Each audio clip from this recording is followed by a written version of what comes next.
donc na ndenga biso batoto bundela mboka na état d'urgence oyo eza pe moyen oyo Felix pe akoki koloba pe que c'est fini pour wana na parler attaque ba combattant na état d'urgence oyo Felix akoki ko président Felix akoki zo pe décision que c'est fini pour le FCC à dissoudre le parlement parce que na moment oyo nous tokoki ko kima Congo azate parce que na état d'urgence toutes les frontières sont fermées. Joseph Kabila, kozalane na pouvoir, Aluka a décrété état d'urgence na Congo, webi katikala kozwa yango te. Donc même na 2016, tant que na makambo élection, azalaki koluka décrété état d'urgence pour l'élection salamate. Mais le peuple azalaka déjà debout, Joseph Kabila tikali kozwa chance wana te ko décréter état d'urgence. Bon, Janine Mabunda n'a évité pour notre cas antécédent judiciaire mon côté, mais Tambwe Mwamba antécédent judiciaire parce que à quoi il s'agit avion et bomaka ba civil. Moment où Tambwe Mwamba mission ezali mission na yé pression na yé côté Kabila et ça il faut pas destituer président Felix Tshisekedi parce que ça il va destituer selon la constitution d'officier Mwamba, Tambwe Mwamba comme président de la République. Congo France, oui, madame la 4 tranche, on est au Solaka, Itali, Masolo, Politik, Mboka, Congo. Les lots vraiment, Naza, Namwa, Mboka, Mishonoka. Mishonoka, Oyazali, analyste politique, Mboka, Congo,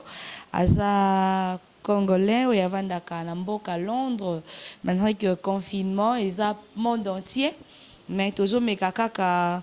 koyeba ko solo la na bande ko pona ko partager kaka expertise ya maele ndenge zala kaka. Les longs la mission ka toko so la question d'actualité par rapport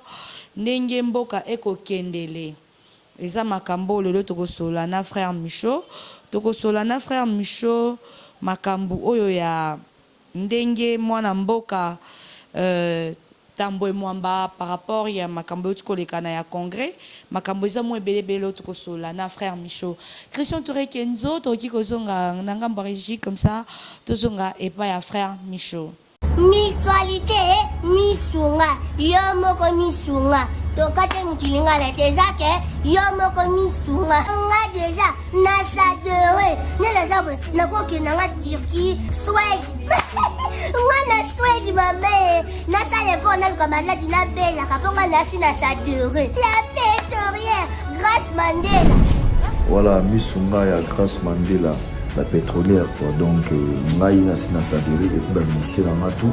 baza pe kuna na kosenga bukende kuna parce que ngai mo na sina sadere na ba lycée na ngai misunga ya grâce Mandela la pétrolière misunga ezali mutuelle na biso ya santé ngai moko na ba lycée na nga toza déjà na kati ya misunga ekopesa yo soin en cas de problème na mboka so pe sengi bima libanda et bimisi kaka misunga ya mama Grace Mandela.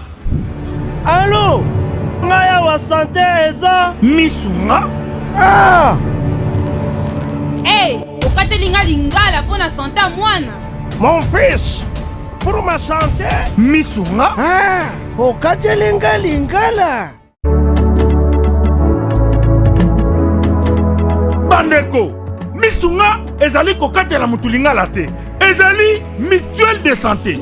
oyo epesameli na batu nyonso employé to non employé mutu nyonso oyo akoki kaka kocontribuer na mbongo mukie na fin du mois po ete mokolo akobela misunga ezwa soin na ye na bahopito nyonso ya minene ya République démocratique du Congo. Soki maladi na yo bakoki kotraite yango awa na Congo te misunga akozwa charge na yo okende kozwa soin na bamboka lokola Afrique du Sud, Turquie, Suède, Russie, to Inde. Kala mingi te na bamboka misusu. Soki mutu oyo misunga ezwaki charge na ye pona basoin, nzambe akamati molimo na ye, misunga akosokipe na mort na corbillard. Ate bandeko bazali libanda, bakoki koadere bandeko na bango awa na Congo, po ete bazwaka soin awa na mbongo bango bazali kofuta. Na misunga, ta santé c'est ta vie.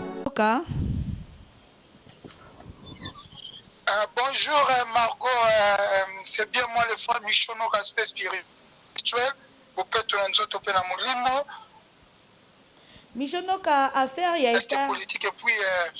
candidat à la députation provinciale.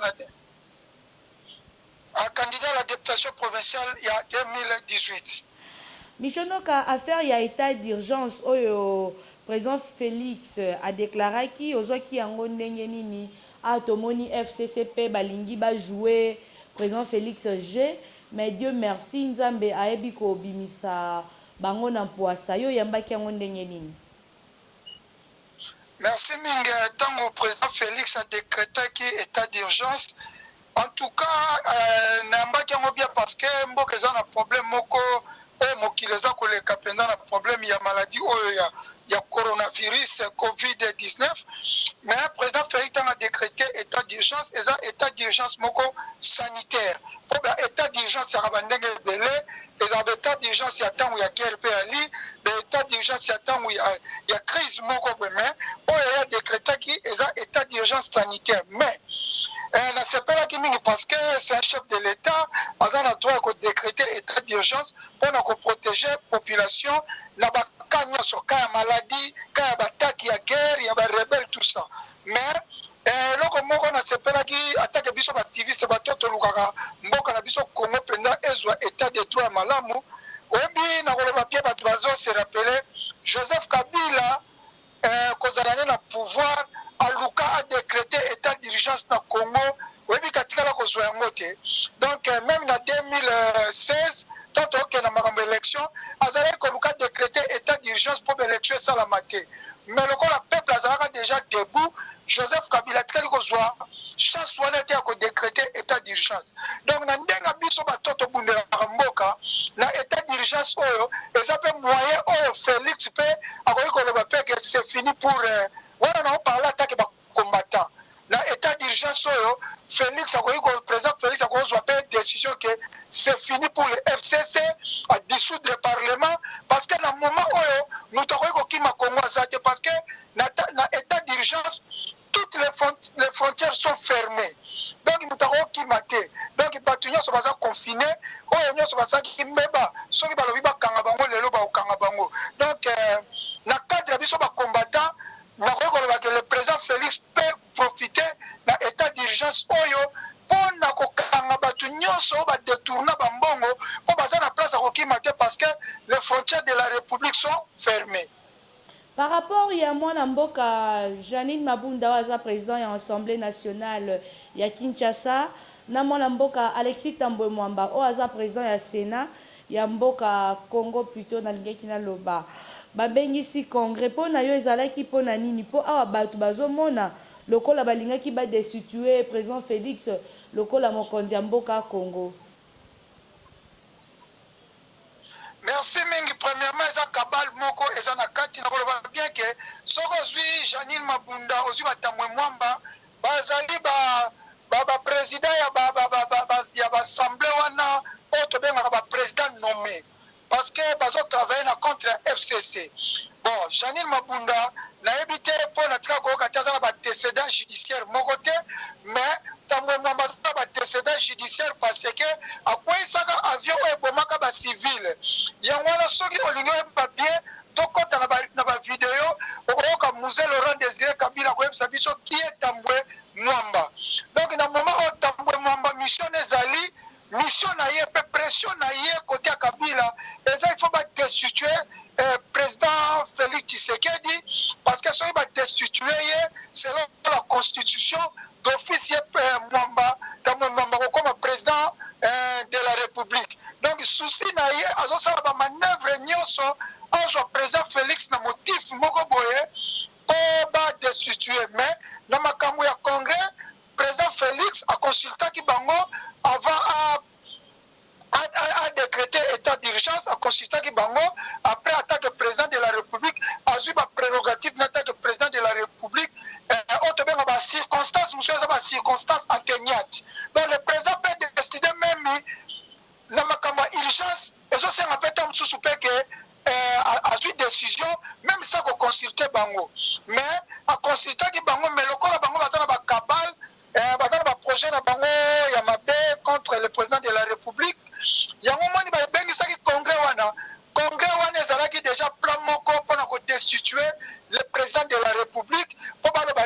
à violer la Constitution, à décréter état d'urgence sans consulter le Parlement, les deux chambres basses. Il y a un congrès qui bon mais nakoyebisa yo ke heureusement cour constitutionnelle a outil ko bango baza habilité ko pesa maloba ko laksa éclaircissement ya constitution na ko ikoloba ba habilité ya kolobela makambo tali likonzi ya mboka mibeko ya mboka ba ko kata ke président azui mobeko wana penza a violer constitution te asali eloko moko ya mabete mais Tambwe Mwamba ezali plan na bango ya koluka toujours motif moko souci na pas comme président mais attaque biso to kozala malgré coopération na bango ba coalition na bango ya Felix na Kabila biso ba peuple congolais nous sommes toujours vigilants. Tambwe Mwamba il faut aller en Belgique aya ko se justifier na nous avion oya bomaki muzalo barake qui est Tambwe Mwamba. Moi mboka mishonoka me baza ko accuser mwana mboka Vital Kamerhe o aningaka jouer na salle jeu tango président décrété état d'urgence ye alingi babete mwana mboka Vital Kamerhe aninga sala coup po abeti bo balobaka abe achubi mwana mboka Felix Tshisekedi mbeli na sima mokongo po ete mwana mboka Tambwe Mwamba jani Mabunda bazwa idée ya ko convoquer congrès on acquise Vital Kamerhe azana sima ya makambu wana oyo elingaki komela biso awa ya congrès na kata ya Kinshasa. Bon nakolo bapiana makambo congrès Vital Kamerhe za intérêt moko te parce que au moins Vital Kamerhe mwana mboka Vital Kamerhe le président de la INC akoki jamais peut tolérer Tambwe Mwamba comme président parce que Tambwe Mwamba baza batu moko baza esprit mabe ba papa wana pendant Mobutu ti lelo bango kaka baza ko même soki akomi président ako travailler na Vital Kamerhe te. Le problème ya Vital Kamerhe eza makambo ko monter président Felix coup d'état te parce que Vital Kamerhe azlobaki yango ya kotika président de la République mokolo moko te. Vital Kamerhe azalaki wana ko protéger pouvoir na bango na kopesa exemple moko omoni badai de pes ba Jean-Marc Kabunda ba Kabuya ba Tutu ba finga Vital Kamerhe na ndenge nyonso tu mais Vital Kamerhe pesaka toujours apaisement calme parce que mission Vital Kamerhe alaki bakende na Felix Tshisekedi 5 ans yango tomoni na makambo oyo Vital Kamerhe makambo na ye eza makambo ya etali mbongo oyo justice azolandela ye eza makambo ba détournement comment un mutu oyo azo préparer coup d'état contre le président de la République akende kosutukaza na prison ya makala ndenge tozomona boye non yaza mpona ngai Vital Kamerhe eza makambo ya mbongo ya 100 jours ya président de la République yango aza poursuivi mais Tambwe Mwamba na bata FCC bango mpe baza na cope na bango mosusu bakabale na bango mpona kodestituer le président de la République ebandi kaka na tende na biso ke na moment oyo politique ya Congo ezongi elengi politique ya Congo ezongi elengi mpe bakombata toza kotala ndenge mboka eza kokende ndenge politique eza kokende parce que ndenge bandi boye Tambwe Mwamba ndenge bazongi bongo bake koluka so plan B mosusu mpona kodestituer le président de la République yango ngai en tant que activiste en tant que moto abundelaka le peuple congolais baopprimé en tant que leader ya Masina Tchangu mpe ya Congo en tant que leader d'opinion mpe ya Congo nakoloba bien que président de la République Felix Tshisekedi a profité na occasion oyo malgré état d'urgence yango ezosila akoki lisusu koprologe yango evanda lisusu ata 3 mois na Congo mpo yaluka moyen ya kokanga bato wana mpo bakabale na bango mpo peuple asouffrir trop onde tolobaka trop c'est trop mais mpona koloba Vital Kamerhe aza na kati ya makambo wana aza te Vital Kamerhe makambo ezali projet à 100 jours ya président de la République yango aza poursuivi. Mwana mboka mishonoka tomoni pe ministre intérieur mwana mboka Gilbert Kankonde apekisi to akangi palais du peuple. Est-ce que azana droit ya kokanga palais du peuple mwana mboka mishonoka? Merci mingi omoni toza na ba pouvoir eza toza na 3 pouvoirs toza na pouvoir exécutif toza na pouvoir judiciaire et puis na bosani pouvoir moko na sir ekimi ngai ministre intérieur mabele ezali ya ye mabele oyokaka ta babi ministre intérieur mabele ya Kinshasa ya Congo mobimba eza mabele ya ministre intérieur donc donc ministre intérieur a eu décision oyo a violé constitution te attaqué ministre intérieur a lingi désordre na mboka te na moment président décrété état d'urgence président lobby batu tokoki kozala 20 personnes te mais bango balingi bakike na assemblée plus de 500 à 1000 personnes mpona kosala congrès na bango ya mabe donc ministre nga naza mutu ya idps te nazali mutu ya Felix te mais biso tokoappuye Felix toza koappuye Felix na badémarche nyonso oyo ezosalaka peuple azala libéré parce que peuple a souffrir trop donc ministre agir selon baprérogatives na ye atake mokolo mabele po ministre na ministre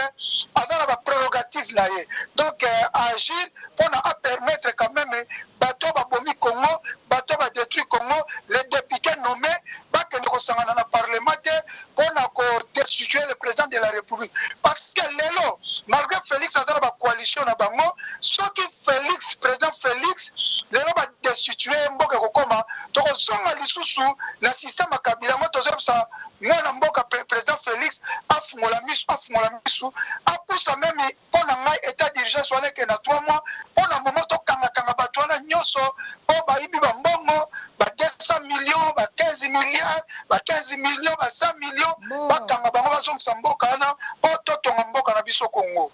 Moi, Mboka Michonoka, Tomonaki, le président AI de PES,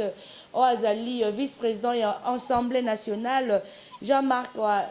Mabunda, 520 gigas, contre moi, Mboka Tambwe Mwamba. À l'obi, Ndenge Congrès Wana, Obango Balobaki, et qui a coûté plus de 7 millions de dollars. Mais peuple a collé l'anzala, tozo liate, tozo vivre dans des conditions encore difficiles. Mais Tambwe Mwamba, Janine Mabunda, Balingi, Basala Congrès, Obazo Senga, la ministre, Obazo Senga, 7 millions. En plus, le ministre Jean Bodon Mayo, o abidjepe andima ke loko wana. Yo yambaki yango ndenge ntango yokaki information wana. Bon, ezali système wana yesha makabunda ko dénoncer système wana funéraire papa Tshisekedi ekutaki so combien de millions soki 5 millions soko 10 millions toke congrès balingaki basala fête na bango balingaki basala ya coalition na bango heureusement sala makite basengaki 6 millions bambongo ebimi ebele na makambo ezanga ntina ye moko Jean-Marc Kabundi totomona badokime oti kobima azwi possession ya mabele moko kuna na Kingabwa soki ya valeur ya 1 million 800 ye azalaki na eloko te azalaki na eloko te il faut se justifier 1 million 800 000 dollars ya mabele oyo ye azwi kuna nanu eza biso toza kodefendre nakoki kodefendre makambo ya mbongo te parce que ezala ba Jean-Marc Kabundi il faut baexplike biso ke ndako ye azotonga na Kingabwa kuna azalaki na eloko te alakisa biso kazwi mbongo wana wapi ezali détournement donc pour le moment babimisa 7 millions basala congrès mpona nga elobi eloko te le problème eza peuple congolais biso tolingi te congrès salama eza mpona mbongo te parce que soki congrès wana ezalaki ya voie normale bakoye même kobimisala bango 20 millions 100 millions eza makambo ezosalama na Congo chaque jour soki ezalaki congrès voie normale babimisa 10 millions Jean-Marc Kabundi balinga azala impliqué ali ape na kati ya 10 millions lokola congrès ezali ya kodestituer le président de la république ya ye na argument ya bambongo ye moko nanu akende se justifier ndako na ya tongi na Kingabwa 1 million 800 000 dollars ya possession na ye ya nini naza contre makambo Jean-Marc Kabundi mais je suis contre le congrès mais contre la déclaration Jean-Marc Kabundi ya 7 millions elobi eloko moko te parce que bango nyonso tu baza kaka maboko salite bango nyonso tu baza koyiba bakomi na bambongo bazalaki na eloko te le problème est que biso tozo nalobi naza mutayi de pesite mais na soutenir le président Felix Tshisekedi na ba démarche nyonso oyo ko permettre que akanga batu nyonso oyo ba détruire mbongo na Congo y compris na batu ya IDPS bango moko. Merci beaucoup, Michonoka. Bon, tout le monde ici au cours constitutionnel. À côté du président Felix Tshisekedi, Yoko Lobanini, justice, pouvoir, les loto lobake. Et comme il a maboko à président Felix Tshisekedi, il a contrôlé Siko au RDC Congo. Parce que tout le monde qui bande de combattants, babenga qui président étiquette. Bakepe Mosika, babenge elilingi ya pamba. Mais les loto comme on a état des droits et zongi. Yopo na yo yambaki yango, nengeni ni mukolo au cours constitutionnel et siégeaki. Ah, merci mingi mpo na ngai na moment eza bandeli tokoki kojuge to bien état de droit eza baprocédure eza te lokola bakangi Vital Kamerhe l'état de droit non. État de droit eza ba procédure ba magistrat bazonga na pouvoir na bango judiciaire. Donc magistrat azwi dossier to boya ke muta benga na téléphone na téléphone dossier wana nyatango. Ndenge tomonaki ndenge nalobaki ke tomona musicien na biso Riche Watanabe akomi na porte ya makala téléphone eleli. Toyoka na parquet Moïse Mbiye il fallait batinela na détention téléphone eleli. Pour le moment état de droit eza na baprocédure eza ebandeli donc tokoloba teke tokotala président Felix Tshisekedi akoagir ndenge nini kokanga kamere elakisi teke état de droit ebandi soki nga namoni matata ponyo akangami namoni Albert Yuma qui a volé 200 millions ya contribuable ya peuple congolais 200 millions ane koyiko na mama ye mo groupe électrogène eza te mama ye mo hôpital batoilette salité na mama ye mo bato bazokufa nano na malade donc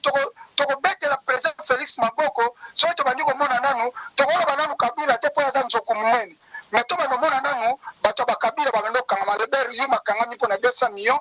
tomoni ke nani matata ponyo makambo bukanga lonzo bambongo ebele ya babanque mondiale ba 400 millions azwa tobandi komona baboshabi tobandi komona bakimbuta babandi kolandela bango wana toba Félix aye mabe mais keba nakobakisela komoko ifo yebake bato ya FCC baza bamalin demi cour constitutionnelle akokatane likambo me keba est ce que baza pour président Félix to ezaka gene na bango to mbala nsima ntango bakozwa loi moko contre président Félix bango bakolobake oui eza correct eza neti basala équilibre ya balance pour le moment tobengaka toza na système akebakeba tokobetela président Félix Maboko te mais toza koaccompagne ye amema état de droit oyo papa etienne atikelaki biso eza héritage oyo papa etienne atikelaki biso bacongolais ke soki azwi pouvoir papa etienne akomema mboka na état de droit donc mpo na ngai pour le moment toza kotalela kaka tokobeta nanu maboko te mwana mboka mishonoka ndenge eza wana ozomona avenir ya mboka na coalition oyo ya FCC cash ezokende ndenge nini nayebisi yo soki coalition wana ekovanda oyo akovandisa coalition wana ekozala na systeme ya oyo akoyebaka ye moto eza systeme moko na koloba na momo eza kebakeba na moment soki nalobi kebakeba naseka nanu eza kebakeba parce que oyo babengaka entre le président Félix na président Kabila donc oyo akosaute premier nde moto akoganye oyo nga na koloba yango wana na bokokena badetail ebelebele oyo akosaute premier ye moto akofranchir ligne d'arrivée azwi coupe achange mboka donc eza système ya kebakeba eza système ya tom na géri donc sikoyo nayebi te est-ce que entre président Félix na ex-président Kabila nani tom géri nani tom nani géri alors toza kotala sikoyo oyo ade politique ekomi elengi tozotala me ngai lokola naza na posa nazosoutenir président Félix mpo biso bato peuple asouffrir mboka ekomi na se détournement ya bago passe na aéroport ti lelo nano esalama te libanga oyo Joseph Makila batiaki na Joseph Kabila batonga aéroport ya kitoko mbongo wana ebima ekenda wapi donc ndenge na kolobaka tona système akebakeba système atome géri oyo akolia moninga liboso oyo moto akoganye na moment oyo mwana mboka Vital Kamerhe aza na prison centrale ya Makala président aza te aza na prison centrale ya Makala mwana mboka Felix Tshisekedi akoki kotia nani oyo akoki kosala na bato ya FCC vraiment pembeni na ye bon merci mingi mpo na ngai eloko na koyebisa président Félix azala humble na politique bazalaka dure te na bamakambo mosusu nakozonga memi na nsima tomona Mobutu azalaki na baproblème na ngunza carbone mais Mobutu asalaki ke bangunza bazonga atravaille na bango na politiki ezalaka bien bato ozala bango conflit bozala na bango ensemble botravaille soki nalobi bango pourquoi na peska exemple ya ngunza nayebi te bien nakozala libanda me nangi naloba nini président Félix aza na motema ya papa ya kolimbisa aza na motema ya susi ya mboka elingi koloba nini président Félix il faut convoquer bato yoko mishonoka na kati oyo tolobi azala na kati oyo tolobi président Félix aza na motema bopapa atravaille na bato basali ye mabe bongo ntango peuple ekolela nzala bana ye bakolela nzala jeunesse eza ko se retrouver te banda ko ekomi cher biloko ekomi cher donc akanga kaka motema mishonoka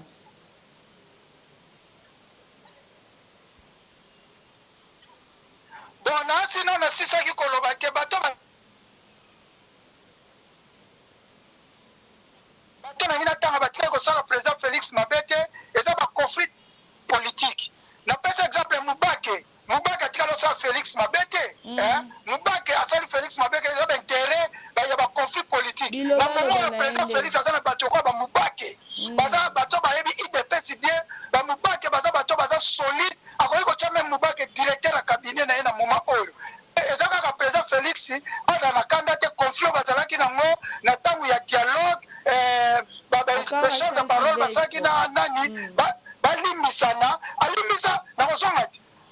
président Félix alimbisa kamere ye na kamere bazala koyokana te soki otali badéclaration ebele président Félix akritika kamere na ye na opposition boye mais na Mubake na kamere moto asala président Félix mabe avant bakoma na pouvoir ezali kamere mais Mubake aza moto oyo bawumeli na Félix aza kwa papa na ye président Félix abengisa Mubake atia directeur ya cabinet azwa bapoids lourd oyo ya IDPS so biso toyebaki oyo azalaka secrétaire général ya IDPS soki nayebi komone te secrétaire général Chabani te oyo azalaka avant Chabani Bruno Mavungu azwa lokola ba Bruno Mavungu atia bango azwa bato lokola ba Frank Diongo baza baconseiller na ye principal azwa bato lokola oyo akotaka prison lisusu nani oyo Muyambo te Diomi komele Diomi Ndongala azwa lokola bato lokola Diomi Ndongala bato wana bakoki kosala face na FCC même vient na biso Gabriel Mokia baza bateti yebe na moment Félix ifaza pena bateti lokola Tambwe Mwamba bateti lokola bato baza na FCC bateti yango ekozala Frank Diongo Diomi Ndongala Gabriel Mokia Mavungu bon na bato mosusu oyo toyebi na politique baza mpe bateti oyo bakoki kosala mpe face na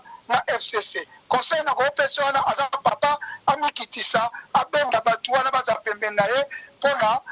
totonga mboka mishonoka tokomi na biso na suka motuna na nga suka eza kaka nomination ya mwana mboka François Mwamba yo yambi yango ndenge nini na kati ya cabinet ya mokonzi ya mboka Felix Tshisekedi Tshilombo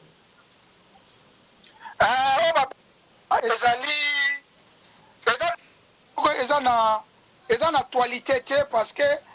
François Mwamba qui a trahi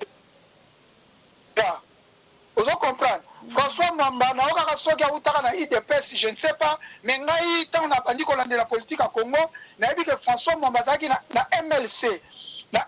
azalaki na poste ya minene azalaki ministre soko ya budget secrétaire général ya MLC donc a trahir Jean-Pierre Bemba ake kotrahir ake pa Kabila a trahir Kabila soko pa kendeke pa Moïse Katumbi aujourd'hui c'est Félix et puis François Mwamba wana soki totali bavideo moko boye bandeko na biso bares Kazadi na mama Congo basalaki bafilma ndako ya François Mwamba na Paris ya valeur ya plus de 3 millions de dollars donc bango nyonso wana baza bato baza na mbongo ya peuple congolais na maboko donc mpona ngai il fallait pas nommer il fallait nommer bato kwa ba Mubake ba Frank Diongo ba Diomi Ndongala ba Mavungu ba Gabriel Mokia ekozala malamu mingi mpo François Mwamba aza ndeka traître lelo mpe toyebi te est-ce aza kuna po pion bon président Félix moto akoyeba parce que na Congo wana confiance na mutu te moi mishonoka tokomi na suka tosilisi dipex na biso ya lelo merci vraiment en tout cas merci mingi na koloba kaka ke batutu bazolanda nga biso liloba nga suka opération biso topesi 100 sac ya loso na bamama masina plus de 400 mama bato nyonso balingi basunga ngai to ede bamama bakocontribue na ba $25 kopesa na bamama tosomba basaka loso ekozala bien bakocontacte nga na Facebook na nga mishonoka aspect spirituel ekozala malamu mingi nzambe abatela bakongolais message ya suka na koloba ke tobosana te kosukola maboko na biso nyonso simbi eloko osukoli maboko soki esengo lata bagan kolata maske lata maske po toboyi maladi oyo ekota na Congo po bato bakufi mingi na poto soki ekoti na Congo to na Afrique ekozala catastrophe. Merci mingi Margot, naza toujours ouvert na banalyse politique soko benginga téléphone nanga toujours ekozala ouvert pour na Congo France pe pour na bino nzambe apambola bino apambola pe bakonzi ya site na bino. Que Dieu bénisse le Congo. Merci. Merci beaucoup. Balandia Congo France, on a votre colonisation qui moi la mboka mishonoka au tolmeka qui est vraiment kotuna moi mituna moi ebele par rapport à question d'actualité car on est au lobby politique à Congo et komi elengi de balobara muta bombani alekio maele. Merci beaucoup à Christian Touré Kenzo, merci à Onésime, merci à un patron Didi Pumba, Axel Antoya, le jeune millionnaire Monvier, Nabo Sanité, ya Roger Luma, hein, Nabo Siombote ya Roger Luma, le président Chikito Mouchachino, pourquoi pas Jean Sibo Moi Papa Social, moi la mboka Didier Maswe Kama. Depuis les États-Unis, Papi Maïbelanga Empire Basket, Papi Batia de Bonhomme Lissanga.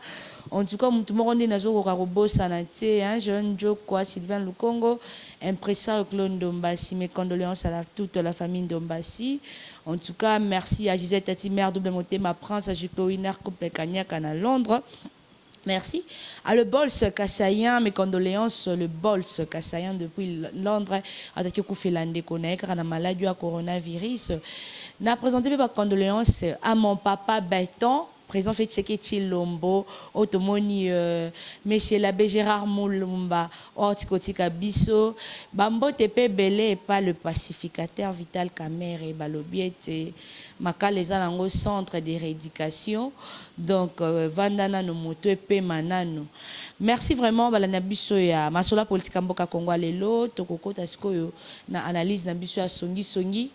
mokonga na bino tokutani balasima bye. Congo France Bisona bango na biso bisona bango ekara molai France.com site ya Kolo Masolo danger Masolo Bitoko. Congo France.com